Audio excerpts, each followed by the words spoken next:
Galera, boa tarde. Então a gente continua hoje com as nossas aulas Direito Constitucional em 10 minutos em fluxogramas. Na sequência aí do artigo 39, servidores e carreiras.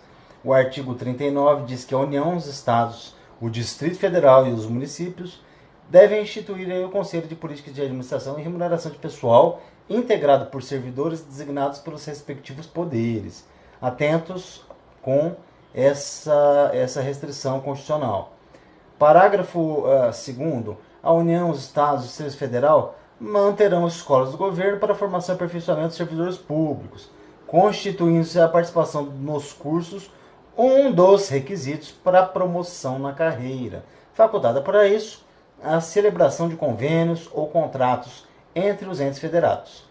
Parágrafo 3º. Aplica-se aos servidores ocupantes de cargo público os dispostos no artigo 7º, 4º, 7º, 8º, 9º, 12, 13, 15, 16, 17, incisos 18, 19, 20, 22 e 30, né, da Constituição Federal, podendo a lei, então, estabelecer requisitos diferenciados de admissão, quando a natureza do cargo o exigir. Esses direitos aí esposados aí no artigo 7º, incisos, são aqueles direitos garantidos aí na Carta de Política de 88 dos trabalhadores, né? Então, se estende então aos servidores que são ocupantes de cargo público.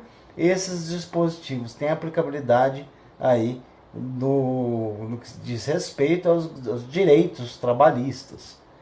Parágrafo 4º. O membro de poder, o detentor de mandato eletivo, os ministros de estados, secretários estaduais e municipais, eles serão remunerados exclusivamente por subsídio, fixado em parcela única.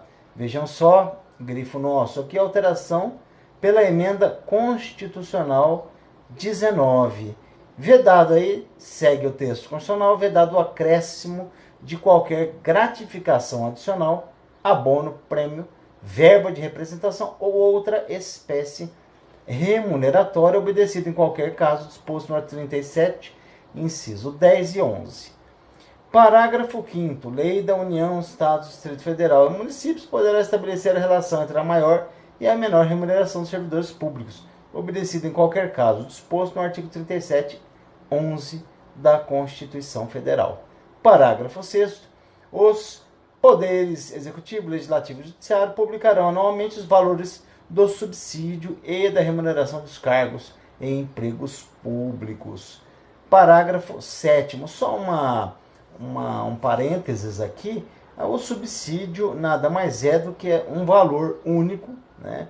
Ele foi criado aí com o fito de dar uma maior moralidade, né, publicidade, moralidade, ética na questão do trato das coisas públicas, notadamente se tratando de servidores públicos, onde o princípio da publicidade, eficiência, né, o princípio da supremacia do interesse público sobre o particular deve aí preponderar sobre os princípios do direito privado.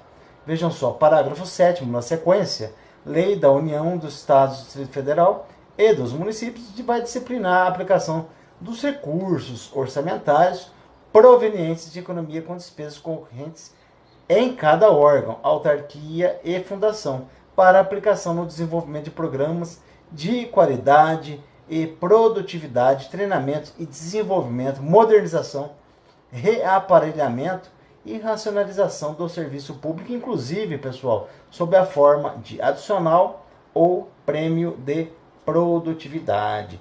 Parágrafo 8, já terminando o nosso bate-papo, a remuneração dos servidores públicos organizados em carreira poderá ser fixada nos termos do parágrafo 4º.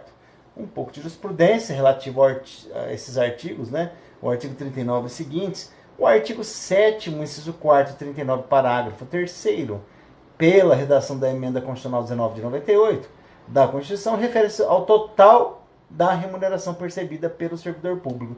Então é uma súmula vinculante, a súmula vinculante número 16, importante aí para os nossos estudos.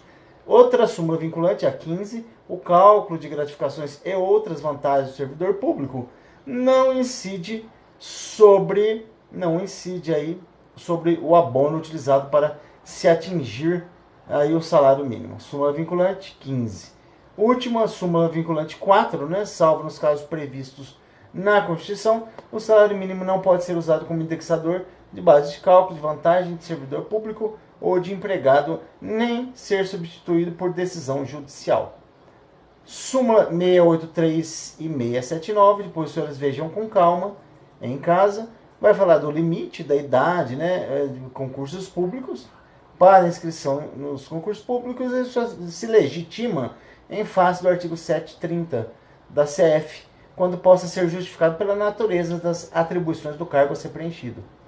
A súmula 679 da STF diz o seguinte: a fixação de vencimentos dos servidores públicos não pode ser objeto de convenção coletiva. Bom, galera, é isso. Por hoje eu fico por aqui. Até nosso próximo encontro. Um abraço.